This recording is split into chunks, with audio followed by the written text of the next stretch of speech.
एक कदम आगे बढ़ के उनका काम शुरू किया। अगर आप हर सारी जगह पर जब आप ग्रामीण चतुर्थी लेकर अभियान चल रहा है उसमें हमारे यहाँ से रोड बंद किए। कुछ गवर्नमेंट गर्ल्स स्कूल में आपने देखा स्कूल नहीं जाएगी, वहाँ पर शौचालय कक्ष और लैब बनाने का काम भी नाबार्ड है। वेटरनरी सेंटर जो कि गाँव में पशुओं के लिए उचित चिकित्सा सुविधा है, वेटरनरी सेंटर ऑलरेडी बनाए जाते हैं, इस तरह करते हैं। जैसा कि रूरल इलेक्ट्रिफिकेशन आपने सुना गाँव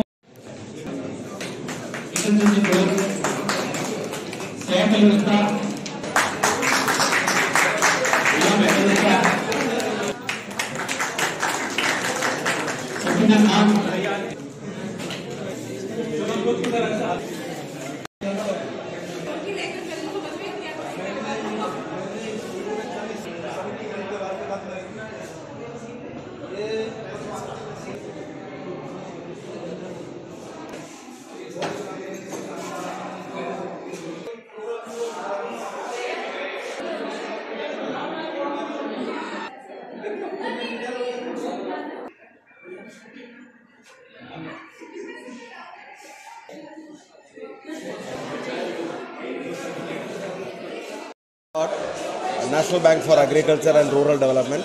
उसका हिंदी में है तो राष्ट्रीय कृषि एवं ग्रामीण विकास बैंक। ये ग्रामीण और कृषि सेक्टर का उन्नति के लिए बहुत सारा प्रोग्राम्स करता हूँ। बहुत सारा एजेंसी से उन लोगों का प्रोग्राम से भी कन्वर्ज करके वो जो स्टेक होल्डर्स को उसको आगे बढ़ाने का प्रोजेक्ट्स बहुत करता हूँ। उसमें एक प्रोग्राम है अभी मिनिस्ट्री ऑफ टेक्सटाइल से मिलकर के और साथ जोड़ करके और उसको प्रोग्राम को कन्वर्ट करके क्राफ्ट डेमोन्स्ट्रेशन प्रोग्राम अभी जो हो रहा है उसको उसमें हमारा जो पार्टिसिपेशन इसके लिए होता है, क्योंकि और राज्य का जो भी ग्रामीण मेखला और कृषि मेखला जो भी एजेंसीज है, for example Rajeevika women empowerment के लिए और वुमेन सेल्फ हेल्प ग्रुप स्वयं सहायता संघ का इम्प्रूवमेंट के लिए बहुत सारा प्रोग्राम्स होता है। वो राजीविका जैसा इंस्टीट्यूशंस के भी साथ साथ हम लोग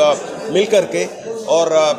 महिलाओं के लिए और ग्रामीण महिलाओं के लिए बहुत सारा ट्रेनिंग प्रोग्राम और उसके साथ उनका लाइवलीहुड इम्प्रूवमेंट और लाइवलीहुड एंटरप्राइजेस डेवलपमेंट प्रोग्राम्स और उसके साथ साथ उन लोगों को बैंकों और फाइनेंशियल इंस्टीट्यूशन से क्रेडिट लिंकेज करना, ये सब हम अभी कर रहा हूँ। बीकानेर जिला में भी ऐसा एक साथ अभी 3 प्रोग्राम हो रहा है। और पिछले साल में हम इधर में बीकानेर जिला में इधर का जेल प्रिजनर्स के साथ प्रिजनर्स को उसका स्किल इम्प्रूवमेंट के लिए एक प्रोग्राम दिया और हमारा ये उद्देश्य कि अंडर ट्रायल्स जेल का अंडर ट्रायल्स को एक उन लोगों को स्किल इम्प्रूवमेंट प्रोग्राम दिया। और प्रोग्राम का हमारा ऑब्जेक्टिव है कि वो जब बाहर आएगा उसका अच्छी तरह एक सोसाइटी में जीने के लिए उसका अच्छा वेज एम्प्लॉयमेंट और उसको एंटरप्राइज डेवलपमेंट के लिए कुछ उसको ट्रेनिंग और स्किल उसका इम्प्रूव होगा। वो प्रोग्राम हमारा अभी तक जो इवैल्यूएशन में वो program is a very successful program, वो बहुत सक्सेसफुल है। और हमारा ये विश्वास है कि उन लोग सोसाइटी का पॉजिटिव थिंग्स पर अभी बाहर आने का टाइम पर आगे चलेगा। ऐसा प्रोग्राम्स और ऐसा साथ साथ हम एग्रीकल्चर और रूरल डेवलपमेंट का सेक्टर्स पर बहुत सारा आगे बढ़ाने का प्रोग्राम्स कर रहा हूँ। जो हमारा उद्देश्य गाँव बढ़े तो देश बढ़े, वो साथ साथ हम आगे चल रहे हैं। थैंक यू, धन्यवाद। जैसे भारतीय समाज में महिलाओं की जो विशेष भूमिका है, एक तो परिवार के संचालन में उनकी भूमिका है ही है, साथ साथ आज के समय में जो महिलाओं की आजीविका में भूमिका है,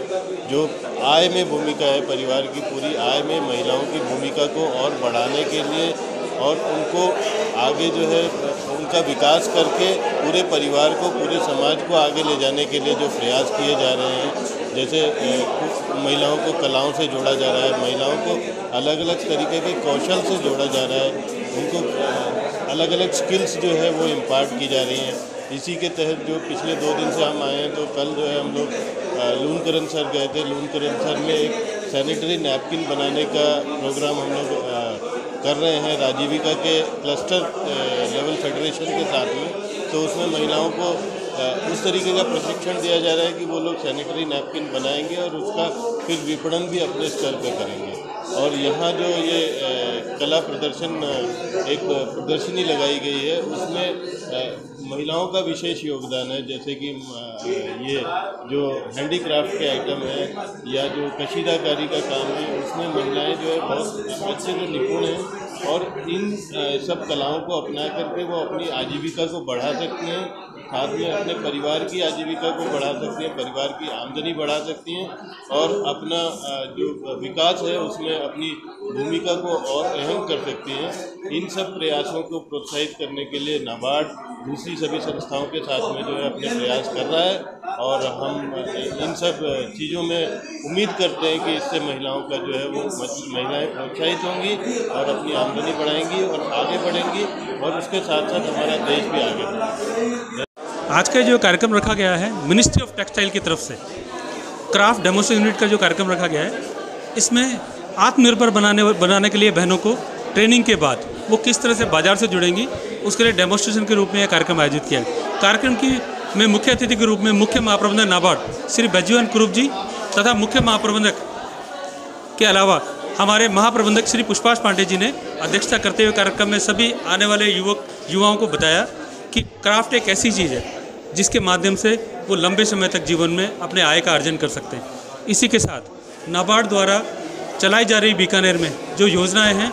उनका भी उन्होंने मॉनिटरिंग किया, जैसे कि IGNP का कार्यक्रम, महिला उद्यमिता के लिए लुणकरसर में कार्यक्रम, डूंगरगढ़ में उद्यमिता कार्यक्रम, साथ ही साथ बीकानेर में नाबार्ड के द्वारा किए गए सभी कार्यों का उन्होंने मॉनिटरिंग किया, जिसका लक्ष्य ये था कि जिस लक्ष्य से नाबार्ड पैसा भारत सरकार और राज्य सरकार के माध्यम से खर्च कर रहा है वो सही हाथों में सही जगह पर पहुंचे और महिलाएं आत्मनिर्भर बन सकें। साथ ही साथ GI के रूप में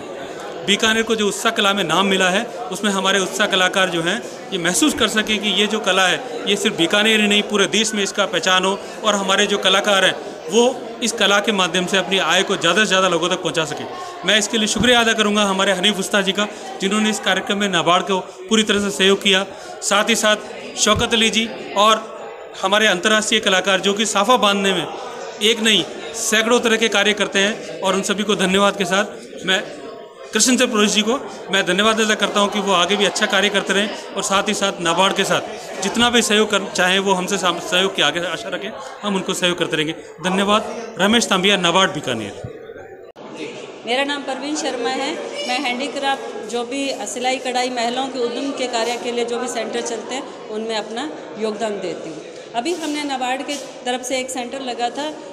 इसमें जेल में, सेंटर जेल में, उसमें जो महिलाएं सज़ा काट रही हैं उनको हमने सिलाई कढ़ाई का प्रशिक्षण दिया। सिलाई का प्रशिक्षण देने का हमारा मेन मकसद यही था कि क्योंकि समाज उनको जल्दी से एक्सेप्ट नहीं करता और उनके लिए रोज़गार ढूंढना मुश्किल हो जाता है और क्योंकि आत्मनिर्भरता एक बहुत ही ज़रूरी और मेन मकसद है और जब महिलाएं आत्मनिर्भर बन जाती हैं और अपना कुछ ना कुछ कमाने लग जाती हैं समाज भी उनको एक्सेप्ट करता है और आगे जाके वो महिलाएं जो उनकी सज़ा थी या उनके जो भी उन्होंने जुर्म किया था किसी पैसे की वजह से किया था तो वो उनको नहीं करना पड़ेगा, आगे उनका सुधार का काम होगा और आगे समाज और महिलाएं भी सुधर सकती हैं और आगे महिलाओं को भी प्रशिक्षण दे सकती हैं। और हम अभी महिलाओं के